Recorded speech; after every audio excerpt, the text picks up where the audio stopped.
Hello everyone, welcome back to Literary Hurdles. Let's learn together. ഇന്ന് നമ്മൾ discuss ചെയ്യാൻ പോകുന്നത് the nightingale and the rose എന്ന short സ്റ്റോറിയാണ്.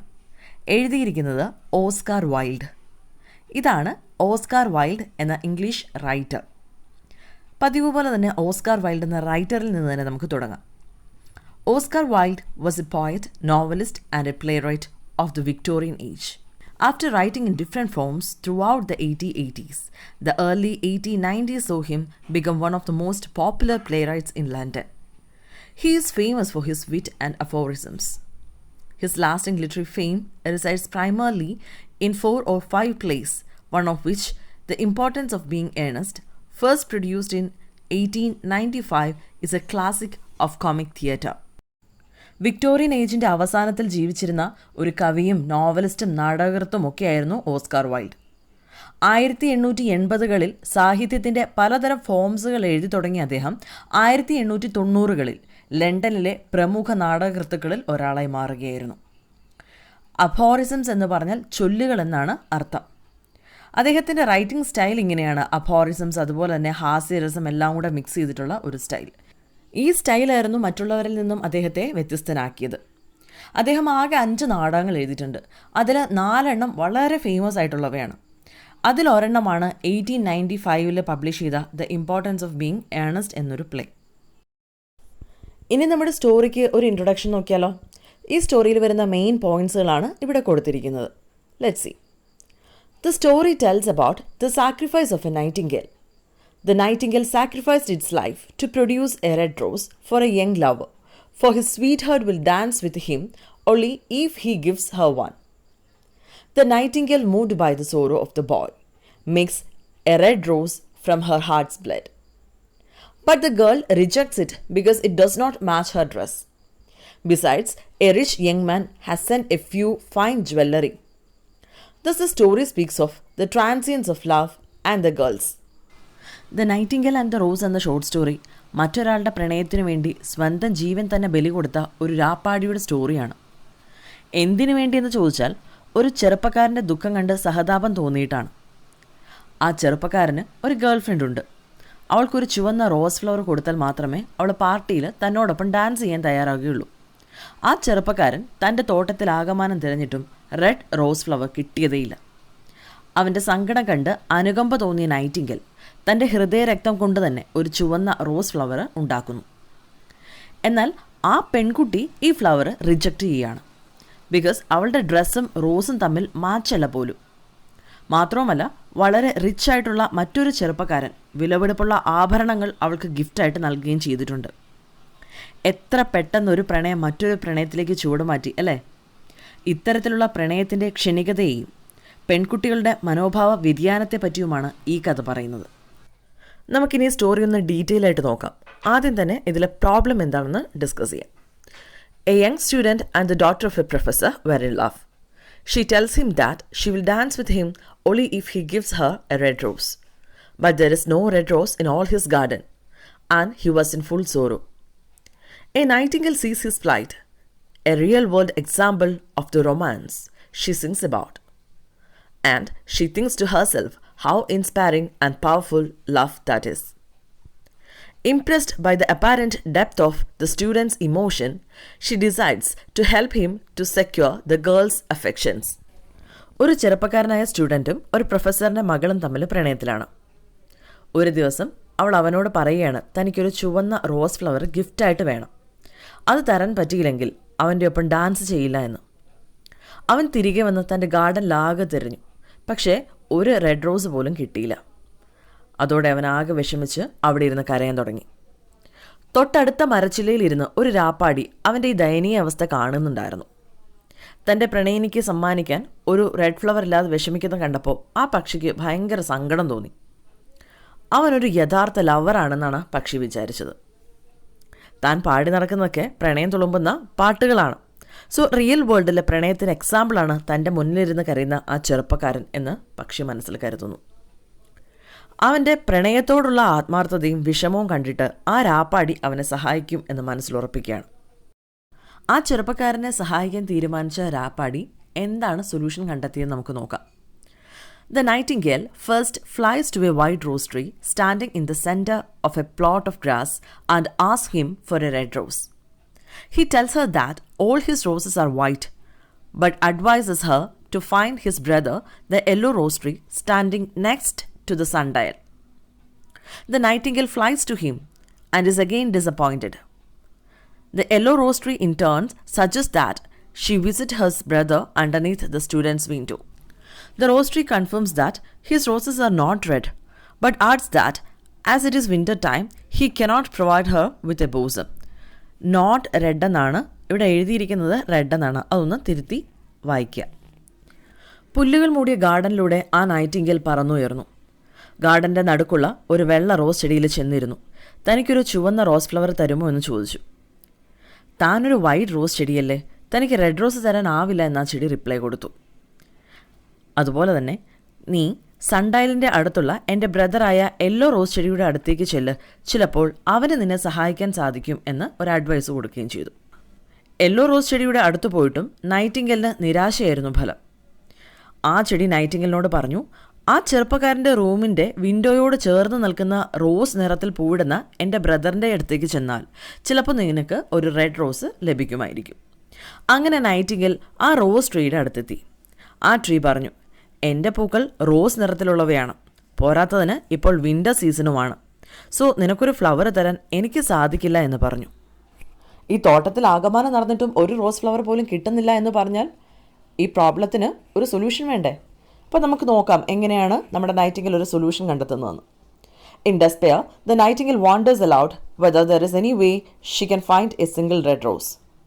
Reluctantly, the rose tree tells her that her only option is to spend the night singing with one of his thorns in her heart. Her music will bring the flower into existence and her blood will dye its petals red.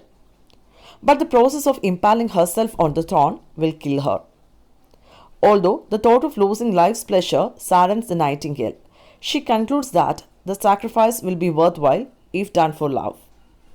ആകെ നിരാശയോടെ ആ Nightingale ആ ഗാർഡനിലാകെ പറന്നു നടന്നു. എവിടെയെങ്കിലും വെച്ച് തനിക്കൊരു red rose കിട്ടിയാലോ എന്ന് കരുതി. പാവം വീണ്ടും തളർന്ന് ആ പഴയ റോസ് ട്രീയിൽ തന്നെ വന്നിരുന്നു. വളരെ മടിയോടെ ആ റോസ് ട്രീ നൈറ്റിംഗേലിനോട് ഒരു കാര്യം പറഞ്ഞു. ഒരു സൊല്യൂഷനുണ്ട്. അതിനുവേണ്ടി നീ രാത്രി മുഴുവൻ ആകാശത്തെ ചന്ദ്രനെ നോക്കി എൻ്റെ ചെടിയിലെ മുള്ളിനോട് ചേർന്നിരുന്നു കൊണ്ട് പാട്ടുപാടണം. എൻ്റെ ഒരു മുള്ള് നിൻ്റെ ഹൃദയത്തിലേക്ക് തറച്ചു കയറും. നിൻ്റെ പാട്ടിനാൽ എനിക്കൊരു പൂ വിരിയിക്കാൻ സാധിക്കും. അതുപോലെ നിന്റെ ഹൃദയത്തിൽ നിന്നും വരുന്ന ജീവരക്തം അതിൻ്റെ ഇതളുകൾക്ക് ചുവപ്പ് നിറം നൽകുകയും ചെയ്യും. പക്ഷേ ഇങ്ങനെ ചെയ്താൽ നിനക്ക് മരണം സംഭവിക്കുമെന്നും ട്രീ നൈറ്റിംഗേലിനെ വാൺ ചെയ്യുകയാണ്. ജീവിതത്തിലെ എല്ലാ സന്തോഷങ്ങളും സുഖങ്ങളും ഇതോടെ ഇല്ലാതാവുമെന്നത് പക്ഷിയെ നിരാശപ്പെടുത്തിയെങ്കിലും അതൊരു പ്രണയത്തിനു വേണ്ടിയല്ലേ, അതിനാൽ താൻ മരിക്കേണ്ടി വന്നാലും അത് വർത്തായിരിക്കുമെന്ന് നൈറ്റിംഗേൽ ആശ്വസിക്കുന്നു. ആ പാവം നൈറ്റിംഗേൽ പിന്നെന്ത് ചെയ്തു നമുക്ക് നോക്കാം. That evening, the nightingale flies to the rose tree and allows the thorn to pierce her. She sings about love throughout the night, gradually pressing herself further into the thorn. As she does so, a rose takes shape on the tree, finally turning red when the thorn pierces the nightingale's heart and kills her. Later that day, the student finds the rose outside the window, but he does not realize where it came from. അന്ന് വൈകുന്നേരം Nightingale ആ rose ട്രീയുടെ പക്കലെത്തി. ആ മുള്ള തൻ്റെ ഹൃദയത്തിലേക്ക് തറച്ചിറക്കാൻ തയ്യാറായി തന്നെ. പ്രണയത്തെക്കുറിച്ച് അവൾ ആ നിലാവുള്ള രാത്രിയിൽ ചന്ദ്രനെ നോക്കി പാടിക്കൊണ്ടേയിരുന്നു. ഒപ്പം ഒരു കൂർത്ത മുള്ള് അവളുടെ കുഞ്ഞു ഹൃദയത്തിലേക്ക് തറഞ്ഞു കയറിക്കൊണ്ടുവരുന്നു.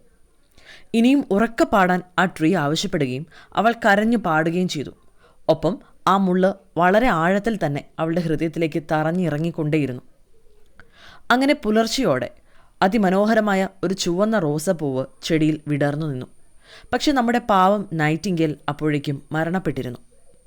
രാവിലെ തൻ്റെ മുറിയുടെ ജനാല തുറന്ന് പുറത്തേക്ക് നോക്കിയ യങ് സ്റ്റുഡൻറ് കണ്ടത് പുറത്ത് പൂത്തു വിടർന്നു നിൽക്കുന്ന ആ ബ്യൂട്ടിഫുള്ളായ റെഡ് റോസാണ്.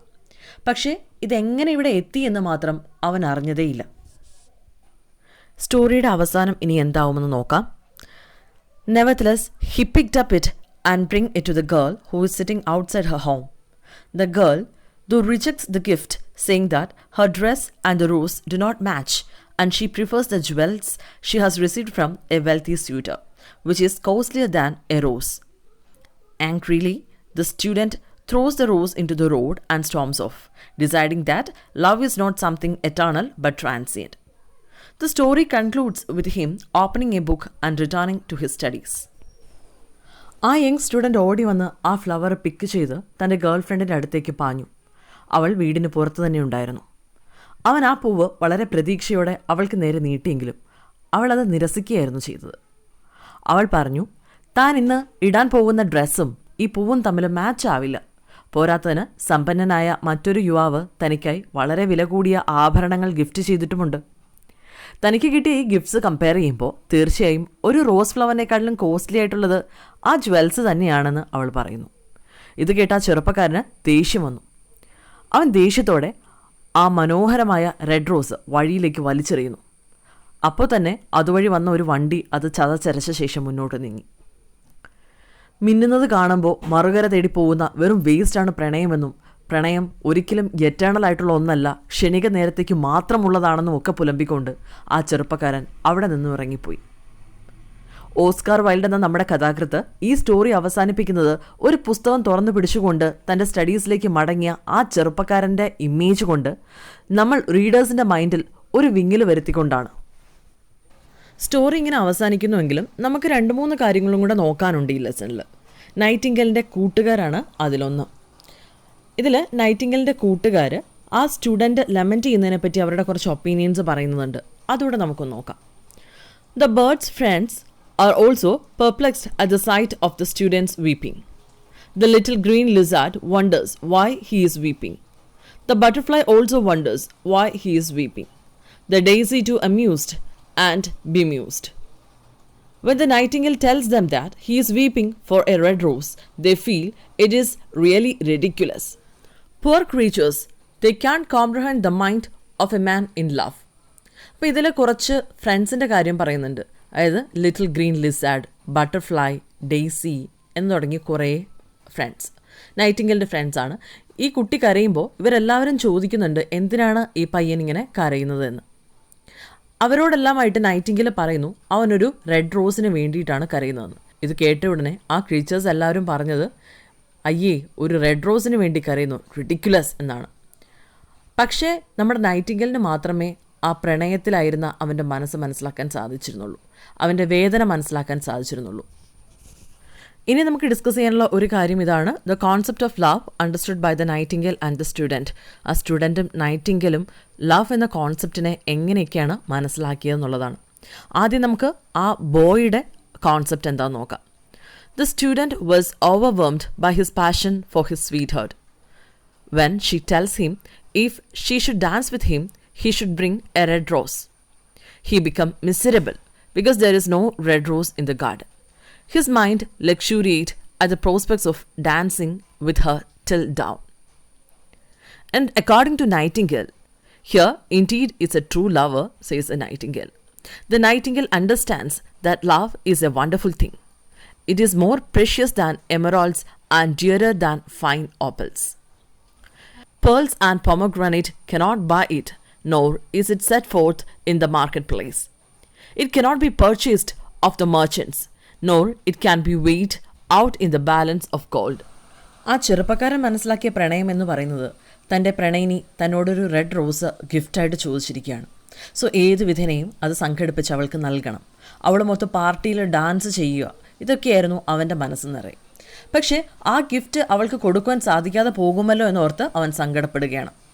പക്ഷേ റോസിനേക്കാൾ വിലയുള്ള മറ്റൊരു ഗിഫ്റ്റ് കണ്ടപ്പോൾ തൻ്റെ പ്രണയം നിരസിച്ച ആ പെൺകുട്ടിയെ അപ്പോൾ തന്നെ മനസ്സിൽ നിന്ന് ഉപേക്ഷിച്ച് തൻ്റെ പഠനത്തിലേക്ക് തിരിഞ്ഞ ആ സ്റ്റുഡൻറ്റിലും ആ പെൺകുട്ടിയിലും നമുക്ക് ട്രൂ ലവ് കാണാൻ സാധിച്ചില്ല.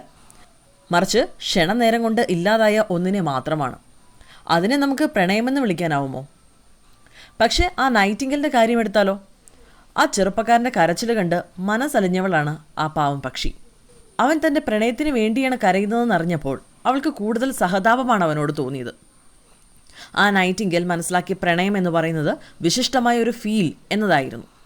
തൻ്റെ പാട്ടുകളിലൂടെ എന്നും അവൾ പാടുന്നതും ആ ഫീലിനെ കുറിച്ചായിരുന്നു. ആ പക്ഷിയെ സംബന്ധിച്ചിടത്തോളം പ്രണയം എന്ന് പറഞ്ഞാൽ രത്നങ്ങളെക്കാളും പവിഴങ്ങളെക്കാളും വിലയേറിയതും പ്രിയപ്പെട്ടതുമെന്നായിരുന്നു. സ്വർണം കൊണ്ടോ വിലയേറിയ മുത്തുകൾ കൊണ്ടോ ഒന്നും പകരം വയ്ക്കാനാവാത്തൊരു ഫീൽ ആണത് എന്നായിരുന്നു ആ പാവം പക്ഷി പ്രണയത്തെക്കുറിച്ച് മനസ്സിലാക്കിയിരുന്നത്. അതുപോലെ സാധനങ്ങൾ മാർക്കറ്റിൽ പോയി വാങ്ങിക്കുന്നത് പോലെ വാങ്ങിക്കാൻ സാധിക്കാത്തതോ അല്ലെങ്കിൽ ഏതെങ്കിലും ഒരു മർച്ചൻറ്റിൻ്റെ കയ്യിൽ നിന്ന് വാങ്ങിക്കുന്നതോ ഒന്നുമായ ഒരു സാധനമല്ല. അതൊരു വണ്ടർഫുൾ തിങ് തന്നെയായിരുന്നു എന്ന് ആ പാവം നൈറ്റിംഗേൽ കരുതി. അപ്പോൾ ഇനി നമുക്ക് ഈ സ്റ്റോറിക്ക് ഒരു കൺക്ലൂഷനോടെ നോക്കാം. One cannot say that the Nightingale's attitude to love is entirely different from that of the young student. Oscar Wilde's love of beauty and his conception of its fleeting quality find expression in the story of Nightingale, who sacrificed its life to produce a perfect rose. The story reveals the ambivalent attitude towards love and discusses the themes such as sacrifice, selflessness, selfish, and desire for material possession. നമുക്കൊരിക്കലും നൈറ്റിംഗേലിൻ്റെയും സ്റ്റുഡൻറ്റിൻ്റെയും attitude entirely different ആണെന്ന് പറയാൻ സാധിക്കില്ല. ഏറെക്കുറെ എവിടേക്കോ similarity ഉണ്ട് എന്ന് മാത്രം. Oscar wild എന്ന റൈറ്ററെ സംബന്ധിച്ചിടത്തോളം സൗന്ദര്യം എന്ന കോൺസെപ്റ്റിനോടുള്ള ഇഷ്ടവും അതിൻ്റെ ആ ക്ഷണിക നേരം കൊണ്ട് ഇല്ലാതാവുന്ന ക്വാളിറ്റിയുമൊക്കെ ഈ സ്റ്റോറിയിൽ കാണാനാവും. പ്രത്യേകിച്ച് പ്രണയത്തിനു വേണ്ടി തൻ്റെ ജീവൻ തന്നെ നൽകിയ പ്രിയപ്പെട്ട നൈറ്റിംഗേലിൽ പ്രണയത്തിൻ്റെ ക്ഷണികതയെക്കുറിച്ച് മാത്രമല്ല ഈ സ്റ്റോറിയിൽ ഡിസ്കസ് ചെയ്യുന്നത്. സാക്രിഫൈസ്, സെൽഫ്ലെസ്നെസ്, സെൽഫിഷ്നെസ്, അതുപോലെ തന്നെ ഡിസയർ ഫോർ മെറ്റീരിയൽ പൊസഷൻ, അതായത് ഉള്ളിൽ തോന്നേണ്ട പ്രണയം എന്ന ഒരു വികാരം പല വസ്തുക്കൾ ഗിഫ്റ്റായിട്ട് കൊടുത്തുകൊണ്ട് ഉണ്ടാവുന്ന ഒരു കോൺസെപ്റ്റാണോ? ഇങ്ങനെയുള്ള പല കാര്യങ്ങളും നമ്മൾ ഈ സ്റ്റോറിയിൽ ഡിസ്കസ് ചെയ്തു. അല്ലെങ്കിൽ അങ്ങനെയുള്ള പല തീമുകളും നമ്മൾ ഈ സ്റ്റോറിയിൽ കാണുകയുണ്ടായി. ഇതോടെ നമ്മുടെ ഈ സ്റ്റോറിയുടെ ഡിസ്കഷൻ ഇവിടെ പൂർത്തിയാക്കുകയാണ്. ഈ ഡിസ്കഷൻ നിങ്ങൾക്ക് ഇഷ്ടപ്പെട്ടുവെങ്കിൽ തീർച്ചയായും വീഡിയോ ലൈക്ക് ചെയ്യുക. ലിട്രാഹാർഡിൽസ് അപ്ലോഡ് ചെയ്യുന്ന കൂടുതൽ വീഡിയോസ് ലഭിക്കുന്നതിനായി ഈ ചാനൽ സബ്സ്ക്രൈബ് ചെയ്യുക. നിങ്ങളുടെ ഫീഡ്ബാക്ക്സ് എന്ത് തന്നെയാണെങ്കിലും കമൻറ്റ് ചെയ്യുക. മറ്റൊരു ലെസണുമായി നമുക്ക് വീണ്ടും കാണാം. Thank you so much.